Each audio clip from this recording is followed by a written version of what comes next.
Hi అండి. Tabs అయితే మాత్రం చాలా మంచి రెస్పాన్స్ ఇచ్చారు. చాలా బాగుంది. క్వాలిటీ కూడా చాలా బాగుంది. సౌండ్ క్లారిటీ కానీ టచ్ స్క్రీన్ ఫీలింగ్ కానీ చాలా బాగుంది. ఇది ఏంటంటే మీకు వాళ్ళ ఆఫర్ ఏంటంటే ఇగో కారు కావాలంటే కారు, లేదు ఫిలిప్స్ రేడియో కావాలంటే ఫిలిప్స్ రేడియో.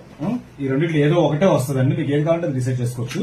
తర్వాత ఏంటంటే చక్కగా బుజ్జిగా ఫ్యాన్ ఉంటుంది. ఇది క్లిప్ తగ్గించుకొని ఫోన్ తగ్గించుకోవచ్చు. ఇది ఒక ఫ్యాన్, మొబైల్ స్టాండ్ ఒకటి ఇస్తాను. దీంతో పాటు మీకు సెల్ఫీ స్టిక్ కూడా బ్రహ్మాండంగా ఉంటుంది. ఇది స్టాండ్ తో పాటు ఇలా వస్తుంది అనమాట. ఫోన్ తగ్గించుకోవడానికి హైట్ కూడా హైట్ వస్తుంది. ఇది ఒక సెల్ఫీ స్టిక్ ఇస్తాను. 1 2 3 4 ప్లస్ 5 ట్యాబ్. ఈ ట్యాబ్ ఏంటంటే ఇదిగో సేమ్ ఇవే ట్యాబ్స్ అనమాట. ఉన్నాయి, స్టాక్ ఉన్నాయి. 31st రైట్ అదే ఇయర్ ఎండింగ్ ఆఫర్ అనమాట, స్పెషల్ ఆఫర్. ఇవన్నీ కలిపి మొన్న ఆఫర్ పెట్టినట్టే సేమ్ అనమాట. కాకపోతే ఐటమ్స్ మారాయి అనమాట. మీకు దీంట్లో ఏంటంటే